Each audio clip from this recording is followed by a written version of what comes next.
আমি আমাদের মাননীয় অন্তর্বর্তীকালীন সরকারের উপদেষ্টাদেরকে প্রথমে অন্তর থেকে ধন্যবাদ দিই। আপনাদের এমন সিদ্ধান্তটা সারা বাংলাদেশের একদম প্রত্যন্ত গ্রামে থাকা একজন মানুষ থেকে একদম এলিট ক্লাসের একজন পলিটিশিয়ান, ধনাঢ্য ব্যক্তি সবার জন্যই পজিটিভ। তবে সিদ্ধান্ত তো এই দেশে অনেকই হয়, আইনও তৈরি হয়, নিয়মও করা হয়, কিন্তু এই নিয়মটা যখন মানা হয় না, সেটার বিরুদ্ধে অ্যাকশনটা বাংলাদেশে আমরা দেখি না। এখানে আমি একটা ছোট্ট পরামর্শ দিচ্ছি যে আপনারা যে নিয়মটা দিচ্ছেন, যদি এই নিয়মটা ভাঙা হয়, এই নিয়মটা মানা না হয়, তাহলে ওই মানুষটা বা তার পরিবাররা কোথায় গিয়ে বিচার দিবে যে আপনারা যে নিয়ম দিচ্ছেন এই নিয়মটা আমার সাথে মানে নাই, তাহলে আমি কোথায় গিয়ে এই বিচারটা দিব? আর এই বিচারটা যেখানে দিব অবশ্যই এটা পুলিশ, ডিবি অথবা র্যাবের যে সেক্টর বা সদস্যরা আছেন তাদের বাহিরে হতে হবে, যাদের পাওয়ার থাকবে এই ডিপার্টমেন্টগুলোর উপরে। কেন?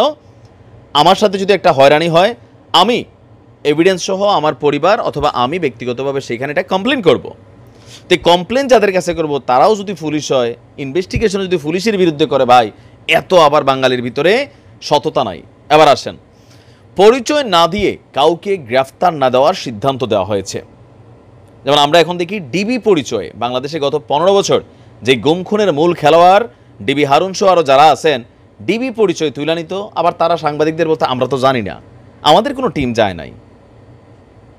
এখনও কিন্তু এটা হইতেছে, গত কয়েকদিন যাবত এটা হচ্ছে। তো এই বিষয়গুলোকে ইস্যু করে অন্তর্বর্তী সরকারের স্বরাষ্ট্র উপদেষ্টা লেফটেন্যান্ট জেনারেল মোহাম্মদ জাহাঙ্গীর আলম চৌধুরী বলেছেন, কোনো অভিযান পরিচালনার সময় ব্যক্তির বিরুদ্ধে, কোনো দলের বিরুদ্ধে, টিমের বিরুদ্ধে আইনশৃঙ্খলা বাহিনীকে নিজেদের পরিচয় দিয়ে গ্রেফতার করতে হবে।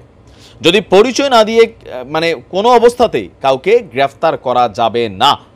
স্বরাষ্ট্র মন্ত্রণালয়ের সিনিয়র তথ্য কর্মকর্তা ফয়সাল হাসান স্বাক্ষরিত এক বিজ্ঞপ্তিতে এটাকে মান্য করার জন্য নির্দেশনা দেওয়া হয়েছে। বলা হয়েছে,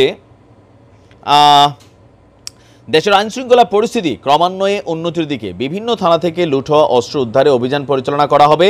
অবৈধ অস্ত্র উদ্ধারে আগামী 4 সেপ্টেম্বর থেকে যৌথ অভিযান পরিচালনা করা হবে।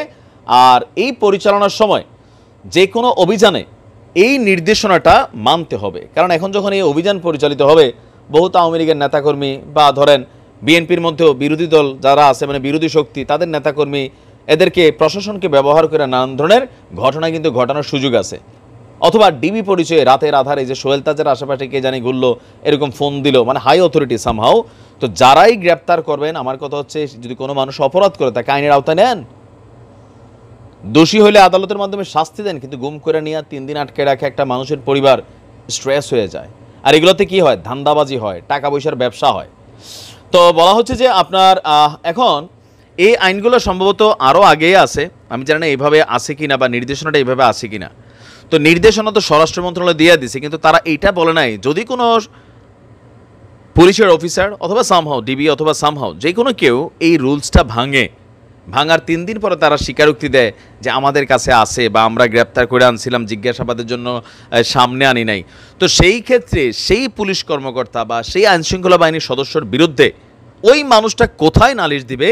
যেইখানে নালিশ দিলে উল্টা আমার হয়রানি হইতে হবে না, আমি আমার ন্যায় বিচারটা পাবো। যখন একটা রাষ্ট্রের মধ্যে ন্যায় বিচার তৈরি হয়, তখন রাষ্ট্রের চেহারা বদলায় যায়। সন্ত্রাসী কর্মকাণ্ড বন্ধ হয়ে যায়, ঘুষ দুর্নীতি বন্ধ হয়ে যায়, ধর্ষণ বন্ধ হয়ে যায়, লুটপাট বন্ধ হয়ে যায়, ইফটিজিং বন্ধ হয়ে যায়, নীতিনৈতিকতা বেড়ে যায়, আইনের শাসন যার যাই করি খবর আছে টাঙ্গাইলে আদালতের মাধ্যমে।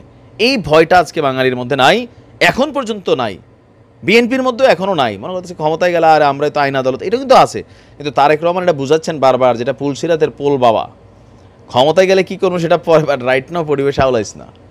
তো খুবই সুন্দর সিদ্ধান্ত এই মুহূর্তে আমি মনে করি। তবে এটার বাস্তবায়নের জন্য এই জিনিসটা অ্যাড করা দরকার যে যদি হয়রানি হয়, যদি তারা রুলস ভাঙে, ওইখানে গিয়ে আমি এটা প্রটেস্ট করবো। রাইট? ইনশাল্লাহ ভালো কিছু হবে। আসসালামু আলাইকুম।